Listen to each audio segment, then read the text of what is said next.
ជ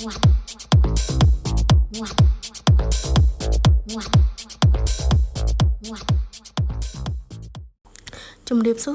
អ្នកទាំងអស់គ្នាថ្ងៃនេះខ្ញុំធ្វើការបង្ហាញពីសិល្បៈនៃការគូរគំនូរលើក្រចកជាដំបូងខ្ញុំគូរខ្វែងដើម្បីស្រួលចាប់ទម្រង់មុខបន្ទាប់មកខ្ញុំយកជក់គូរព័ទ្ធជុំវិញដើម្បីយើងចាប់រាងមុខដែលយើងចង់បានហើយខ្ញុំបន្តគូររាងជាកនិងសក់យើងយកជក់យើងគូរម្ដងតិច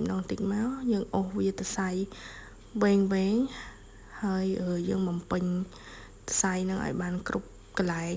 តាមទម្រង់មនុស្សឬមុខដែលយើងចង់បាន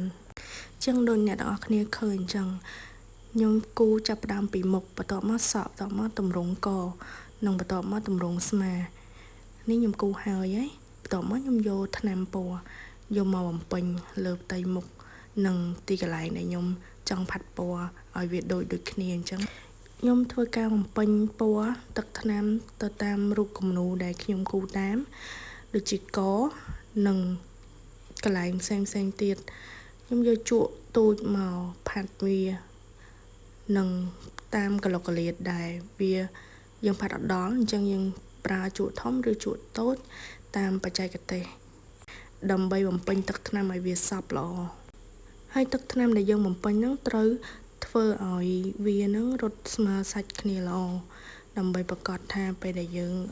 គូហ្នឹងវាអត់មានពោកកន្លែងណាខ្ញុំចូលចិត្តដាក់ទឹកថ្នាំហ្នឹងបែបម៉ត់ខ្ញុំអត់សូវចូលចិត្ត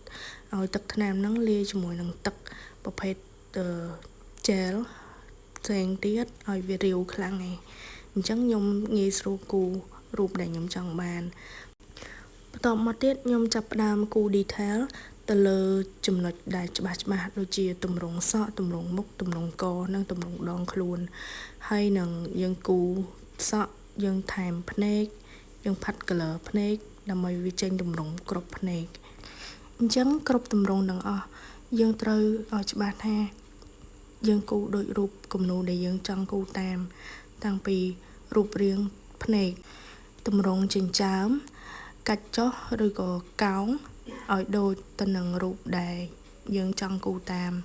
ហើយយើងថែមវា detail ទៅលើស្រមោលភ្នែកខាងក្រោម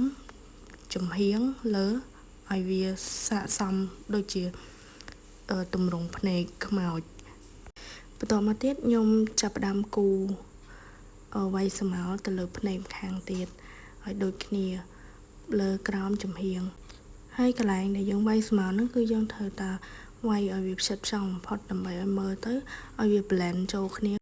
បន្ទាប់មកទៀតខ្ញុំចុចក្របភ្នែកក៏សំខាន់ដែរយើងចុចឲ្យវាមើលទៅចំហៀងឆ្វេងស្ដាំលើក្រោមអាហ្នឹងយើងត្រូវគូរឲ្យដូចរូបគេ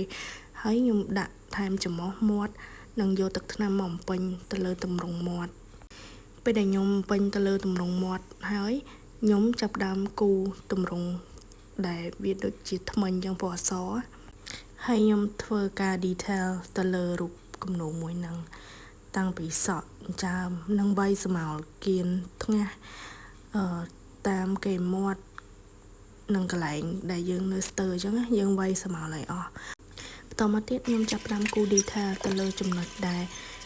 យើងត្រូវគូរបន្ថែមទៀតដូចជាទម្រង់កន្លែងក្រោមកទម្រង់ហ្នឹងគេដូចជាម៉ូដអាវយើងអញ្ចឹងយើងគូរហើយយើងបបោះទៅសៃវាមកយើងផាត់ដូចដែលខ្ញុំធ្វើក្នុងវីដេអូបន្ទាប់មកខ្ញុំយកស៊ីលីកូនជ័រហ្នឹងយកមកចុចឲ្យដូចក្នុងរូបហ្នឹងអញ្ចឹងហើយខ្ញុំយកជក់ទៅសៃយកមកបបោះកន្លែងភ្នែកឲ្យវាចេញទៅជាស្រទាប់រងភ្នែកហើយការបបោះហ្នឹងយើងធ្វើវាឲ្យផ្ចិតផ្ចង់ដូចគ្នាព្រោះបើសិនយើងដាក់ទឹកថ្នាំច្រើនពេកវាធ្វើឲ្យបតានេះខ្ញុំគូរហើយអ្នកទាំងអស់គ្នាមើលទៅស្រឡាញ់អត់បើស្រឡាញ់ជួយ share ខ្ញុំមួយផងណាហើយនេះគឺជា studio room ខ្ញុំកន្លែងខ្ញុំធ្វើការនិងខ្ញុំទទួលភ្ញៀវណាត់ធ្វើកញ្ចក់ការ design និងធ្វើ manicure ហើយនិង pedicure គំនូរដែលខ្ញុំគូរខ្ញុំយកមកពី Pinterest ដូចអត់អ្នកទាំងអស់គ្នា